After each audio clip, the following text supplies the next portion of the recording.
اعوذ باللہ من الشیطان الرجیم بسم اللہ الرحمن الرحیم قل یا ایہا الناس انی رسول اللہ الیکم جمیعا الذی لہ ملک السماوات والارض لا الہ الا هو یحیی ویمیت فآمنوا باللہ ورسولہ النبی الامی الذی یؤمن باللہ وکلماتہ واتبعوہ لعلکم تہتدون۔ پچھلی آیت کے اندر اللہ تبارک و تعالیٰ نے موسیٰ علیہ السلام کو آقا علیہ السلام کی شان بیان فرمائی تھی کہ اور ساتھ ہی ساتھ بیان کیا تھا کہ جو نبی اعظم تشریف لائیں گے ان کا ذکر خیر تورات اور انجیل دونوں کے اندر موجود ہے، اور ان کی شان کیا ہوگی کہ وہ رسول بھی ہوں گے، نبی بھی ہوں گے اور امی بھی ہوں گے۔ یعنی مطلب یہ ہے کہ وہ ایسے ہوں گے جن کو صرف اور صرف اللہ تبارک و تعالیٰ کی ذات ہی خود پڑھائے گی۔ قرآن مجید کی آیت ہے وَعَلَّمَكَ مَا لَمْ تَكُنْ تَعْلَمْ وَكَانَ فَضْلُ اللَّهِ عَلَيْكَ عَظِيمًا۔ اے محبوب، جو کچھ بھی آپ نہیں جانتے تھے آپ کے رب نے آپ کو سب کچھ سکھا دیا ہے۔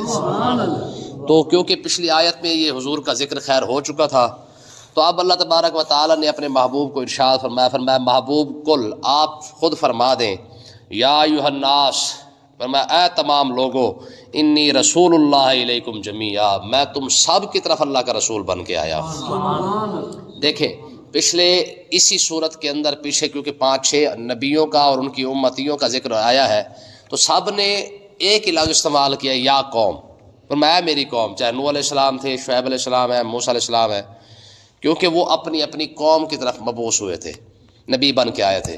جب آقا علیہ السلام کی باری آئی نا، حضور نے قوم کا لفظ استعمال نہیں کیا، اور اللہ تبارک و تعالیٰ نے بھی یہ نہیں فرمایا کہ حضور آپ یہ کہیں کہ یا قوم انی رسول اللہ، فرمایا نا یا ایھا الناس۔ تو اس سے یہ مسئلہ ثابت ہو گیا کہ ہر نبی اپنی اپنی قوم کے پاس آیا ہے، ان کی جو ذمہ داری تھی وہ اپنی قوم کو سیدھا کرنے کی تھی، لیکن واحد اللہ تبارک و تعالیٰ کے محبوب ہے جن کو اللہ تعالیٰ نے پوری انسانیت کے لیے رسول بنا کے بھیجا ہے۔ ایک سوال اٹھتا ہے کہ جب قوموں کی ذمہ داری تھی نا نبیوں کے سر پر، یعنی قوم تھوڑی تھی یا زیادہ تھی، ایک ایک نبی آتا رہا، بعض ایک ایک شہر کی طرف جو ہے وہ 8-8 رسول بھی آئے ہیں، 8-8 نبی آئے ہیں، ایک ایک دیہاتی بستی کے لیے جو ہے وہ 3-3 4-4 نبی آتے رہے ہیں۔ اب جب جہان بڑا ہے تو رسول زیادہ آنے چاہیے تھے، بڑے زیادہ آنے، کیونکہ ذمہ داری جو بڑی ہے، لیکن نہیں، اللہ تبارک و تعالیٰ نے اپنے محبوب کو اکیلا بھیج کے پوری ذمہ داری جو ہے نا وہ آقا علیہ السلام کے کندھوں پر ڈال دی ہے، ٹھیک ہے، اور اللہ تعالیٰ نے اپنے محبوب کو وہ مقام دیا ہے، چاہے عربی ہے چاہے عجمی ہے، جو کچھ بھی ہے سارے کے سارے حضور کی امت میں شامل ہیں۔ یاد رکھیں امت 2 قسم کی ہیں، یہ جو امت مصطفیٰ ہے اس کی بھی 2 قسمیں ہیں، ایک امت دعوت ہے، ایک امت اجابت ہے۔ امت دعوت اور اجابت میں فرق کیا ہے؟ امت دعوت کے اندر سارے شامل ہیں، یہودی ہوں، سکھ ہو، عیسائی ہو، ہندو ہوں، جو کچھ بھی ہیں یہ سارے ہیں حضور کی امت، لیکن یہ ان کو امت دعوت کہا جاتا ہے، مطلب حضور کی امت ہی تو ہے، ان تک دعوت بھی پہنچی لیکن انہوں نے قبول نہیں کی ہے، تو اس لیے ان کو امت دعوت کہا جاتا ہے، اور ہم وہ خوش نصیب لوگ ہیں جن کو امت اجابت کہا جاتا ہے۔ مطلب کیا ہے کہ جیسے ہی ہم تک، ہمارے بڑوں تک، ہمارے بزرگوں تک حضور علیہ السلام کا پیغام پہنچا کہ میں اللہ کا رسول ہوں، ہمارے بزرگوں نے، ہم نے جو الحمدللہ مان لیا کہ حضور واقعی آپ اللہ کے رسول ہیں، تو جس نے مان لیا وہ امت اجابت، اور جس نے نہیں مانا وہ امت دعوت۔ تو یہ فرق ہے، جو مان گئے وہ امت اجابت میں شامل ہوئے، قیامت کے دن آقا علیہ السلام کی شفاعت سے، رب کے کرم سے اللہ تبارک و تعالی امت اجابت کو جنت عطا فرما دے گا، اور وہ جو امت دعوت ہے جنہوں نے حضور کی دعوت کو قبول نہیں کیا، نہیں مانا، تو قیامت کے دن حضور کی دعوت کا انکار کرنے کی وجہ سے، قبول نہ کرنے کی وجہ سے وہ مستقل طور پر جہنم کے اندر چلے جائیں گے۔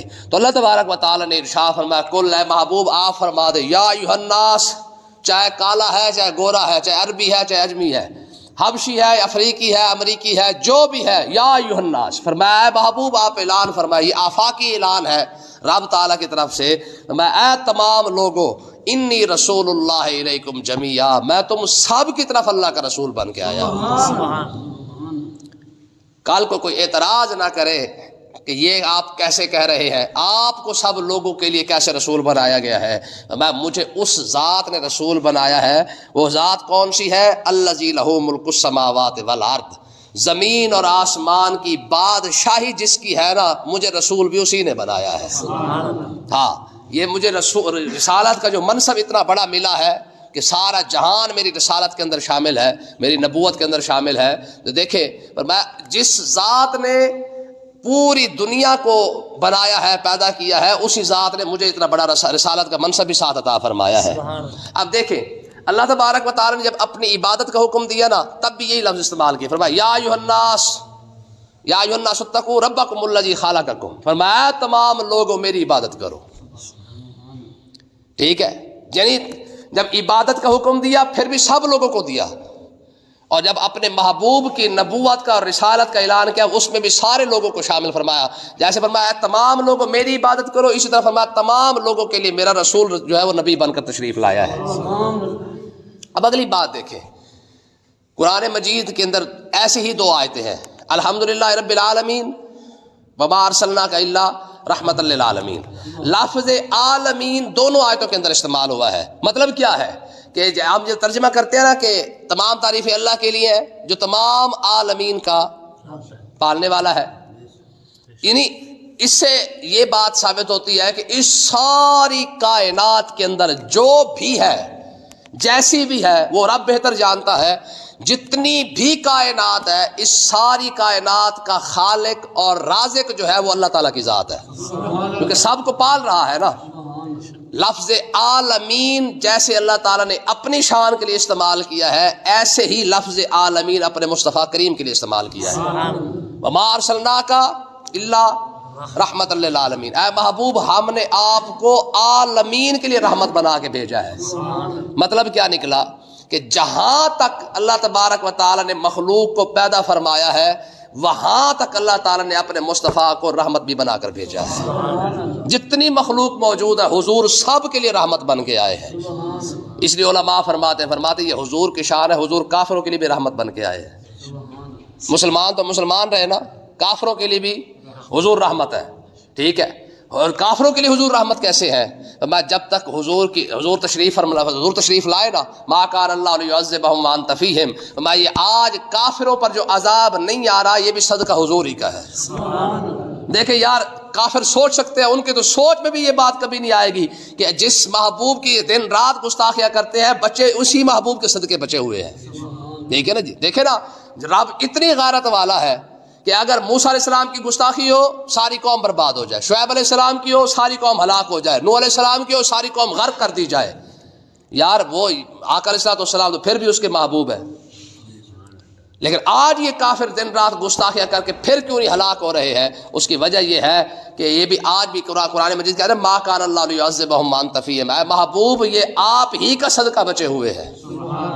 طائف سے جب حضور تشریف لا رہے تھے نا واپس، ٹھیک ہے، طائف سے واپس تشریف لاتے ہوئے جب آقا علیہ السلام کے ساتھ طائف والوں نے جو ناروا سلوک کیا، ٹھیک ہے نا، تو فرشتے نے حاضر ہو کے عرض کی یا رسول اللہ حکم دے دے بس، صرف دیکھیں ان کے ساتھ کرتے کیا ہے ہم. تو حضور علیہ السلام نے کیا فرمایا؟ اللہم اہد قومی فانہم لا یعلمون، میرے مالک انہیں ہدایت دینے پتہ ہی کوئی نہیں کہ ان کے سامنے کتنی بڑی ہستی کھڑی ہوئی ہے. ٹھیک ہے، انہیں کیا پتہ کہ میں کون ہوں. ٹھیک ہے نا، تو اللہ تبارک و تعالیٰ نے ارشاد فرمایا محبوب آپ ذرا اعلان کریں کہ مجھے کس ذات نے رسول بنایا ہے. الذی لہ ملک السماوات والارض، زمین اور آسمان کا بادشاہ جو حقیقی بادشاہ ہے، مجھے رسول کا منصب بھی اسی نے عطا فرمایا ہے. یہی وجہ ہے کہ آقا علیہ السلام پر کسی کا کوئی احسان، میں نے پہلے بھی آپ کو شاید بڑی پرانی کافی دیر ہوگی یہ بات سنائی تھی کہ حضور علیہ السلام کے پیدا ہونے سے پہلے آقا علیہ السلام کے والد کا وصال کیوں ہوا. ٹھیک ہے، دیکھیں نا موسیٰ علیہ السلام ہے، عیسیٰ علیہ السلام، اپنا جتنے بھی نبی آئے ہیں سارے کے سارے، یہ سارے وہ نبی ہیں جو شان والے ہیں، لیکن حضور جب تشریف لانے لگے نا تو حضور کے آنے سے پہلے حضرت عبداللہ کا وصال کیوں ہو گیا. بلکہ روایت کے اندر آتا ہے کہ حضرت عبد المطلب کعبے کے اندر بیٹھے تھے تو آپ کا ایک دوست تھا، عیسائی تھا، وہ آپ کے پاس آیا ہوا تھا. آقا علیہ السلام کھیلتے کھیلتے جب آئے نا حرم پاک کے اندر آئے تو اس نے حضور علیہ السلام کو غور سے دیکھا. غور سے دیکھنے کے بعد کہنے لگا عبد المطلب یہ کون ہے؟ تو آپ نے فرمایا میرا بیٹا ہے. کہا نہ تیرا بیٹا نہیں ہو سکتا. کہا کیوں؟ کہا اس کے باپ کا اس کے والد کا فوت ہونا ضروری ہے. یہ اس عیسائی نے کہا، حضرت عبد المطلب کو کہا اس کے والد کا فوت ہونا ضروری ہے.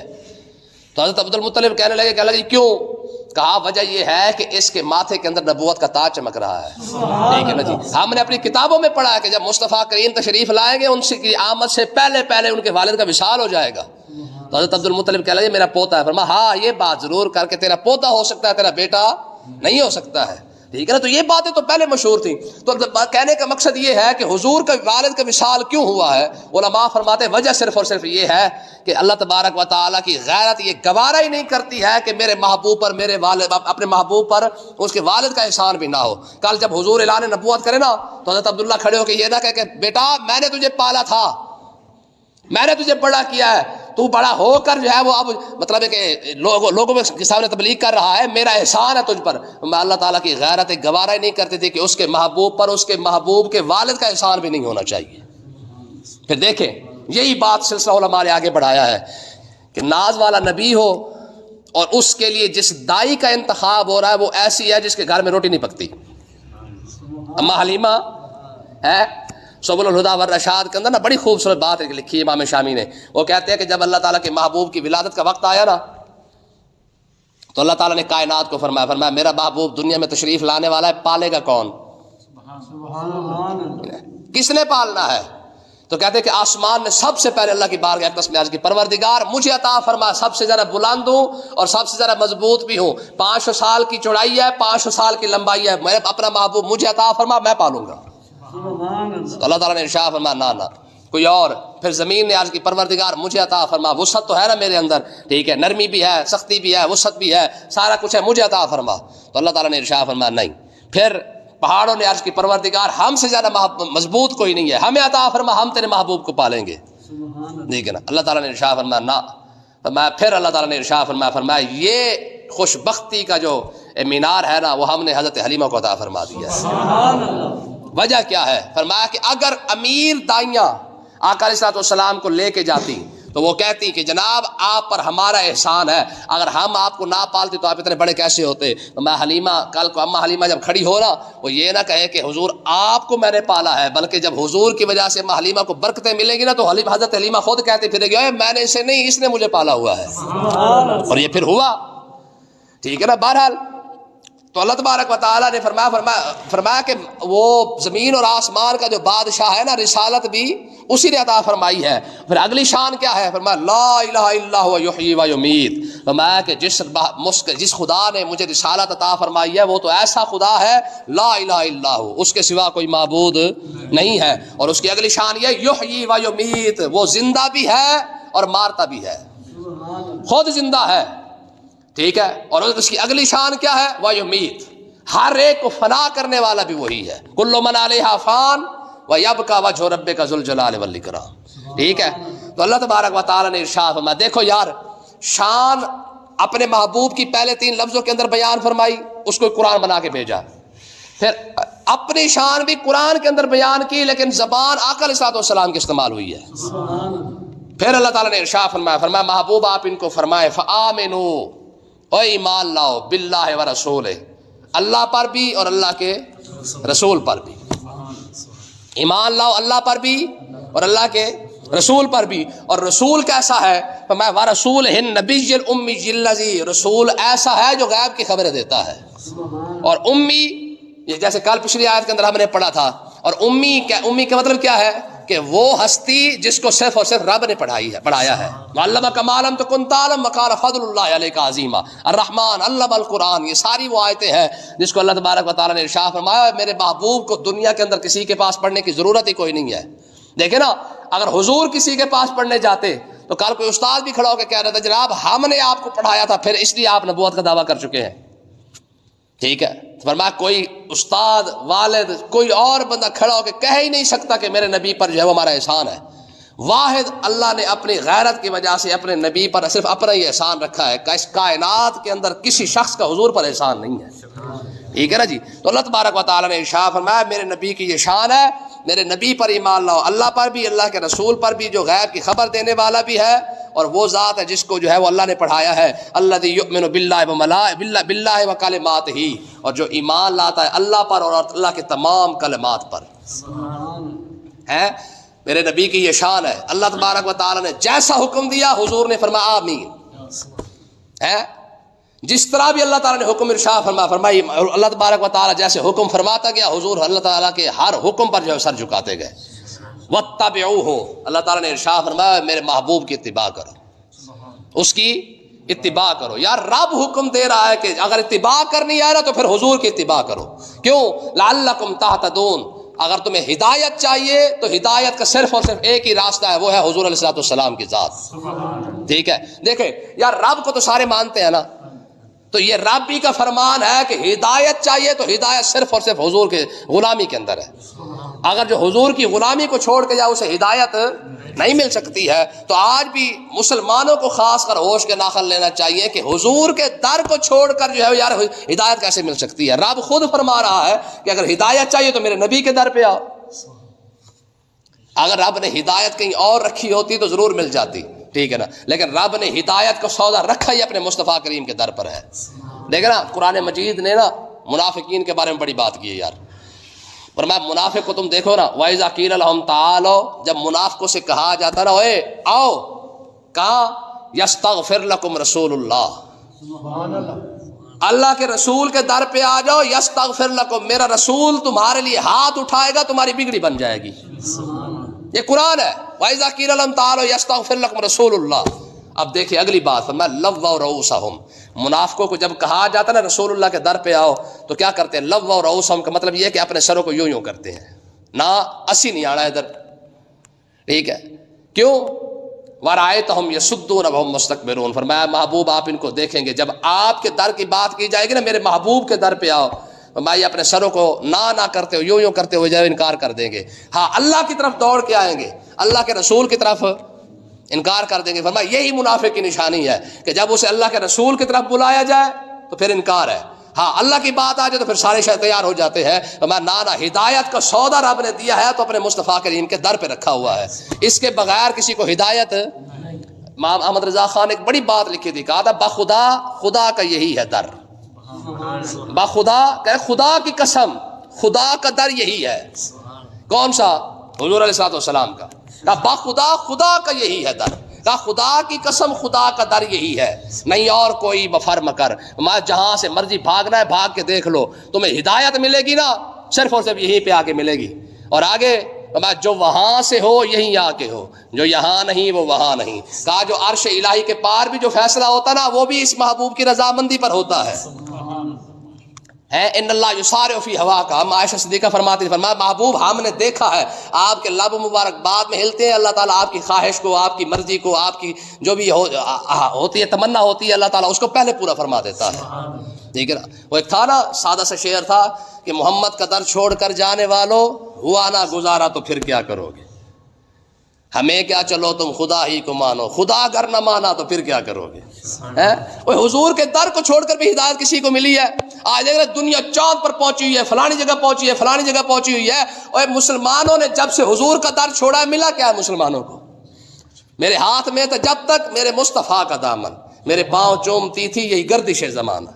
جب تک یہ امت اپنے حضور کے اپنے نبی کے ساتھ وابستہ رہی نا تو میرا معراج کی بلندیوں پر رہی ہے، بلندیوں کی معراج پر تھی. اور جب سے حضور کے در کو چھوڑا ہے دیکھے ذلیل ہوتی پھر رہی ہے. اللہ تعالیٰ سمجھنے کی توفیق عطا فرمائے.